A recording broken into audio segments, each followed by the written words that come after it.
Well, it says can't. Address and have nailed down this week is the number of beds that will be available.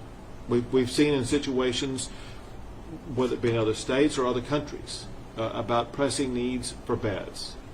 First, I will tell you that I was impressed with the number of beds that already exist, as well as the additional secondary strategies that hospitals already had in place, including such things as medical tents that already exist. They can be propped up in a one-day time period. But it led us to certain additional strategies, such as acquiring additional medical tents to make sure that we will have full capacity. The second item that was mentioned that would be effective, because I was asking them for their input.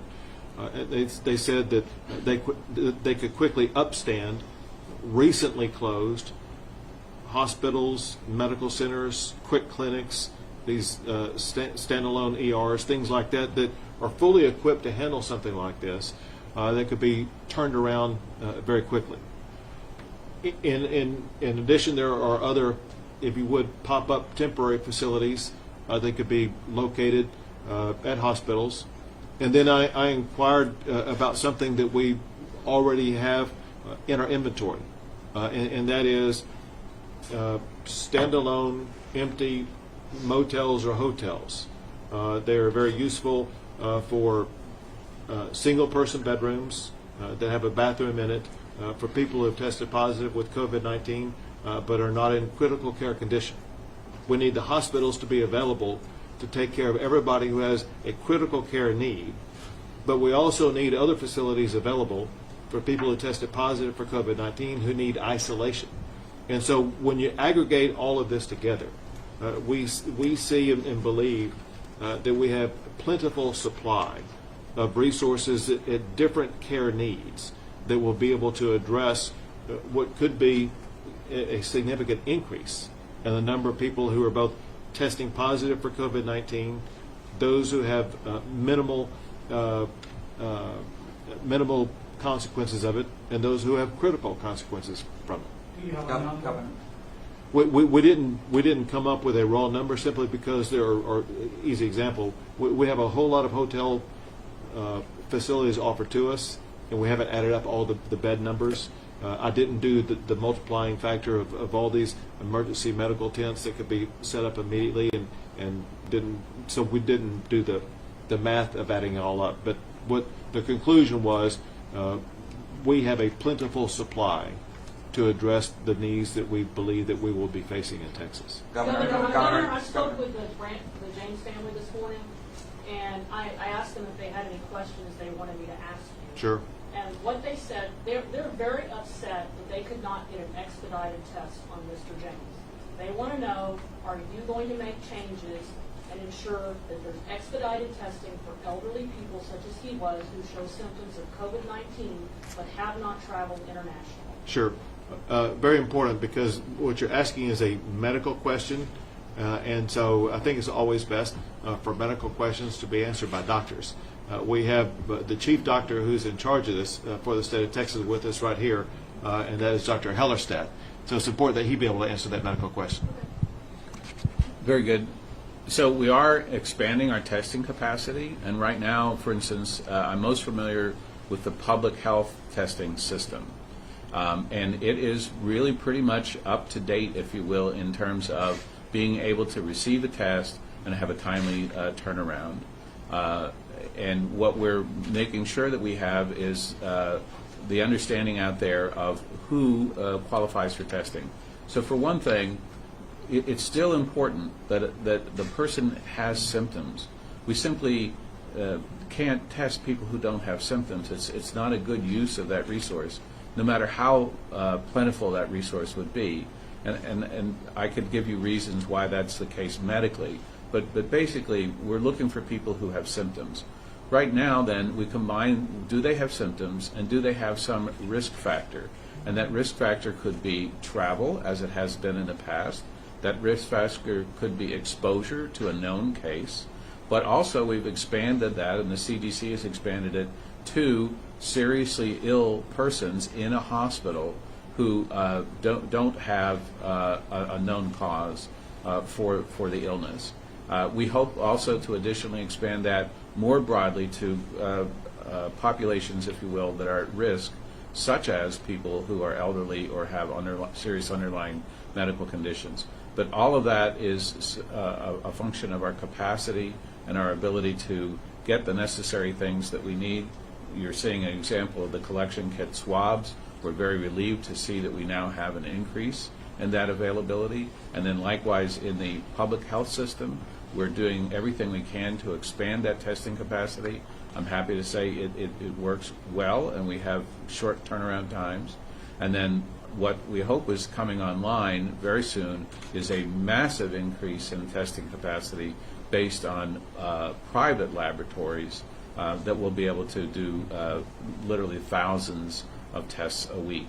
So that's where the testing capacity and criteria are at this moment. Let me come back and answer your question from what I heard from your question.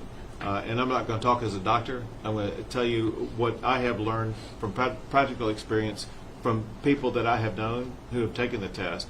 What I heard was the timing of getting it back. Right, it was sent to an outside lab. Right, and so the experience that of people that I have known, they were hoping they would get the results in 24 hours. They're told 24 to 48 hours. Everyone that I have known who has taken the test is taking at least 48 hours to get the test results back. Jack Fink. Governor, thank you. Do you have a list of other supplies that the hospitals told you they need as far as ventilators and things like that? What is the state doing to make sure that there are enough? And does the state have any projections as far as how many people may need to be hospitalized? How many people may, be at risk of getting this? Sure. Understand several things. First, if you contract COVID-19, most of those people do not need to be hospitalized.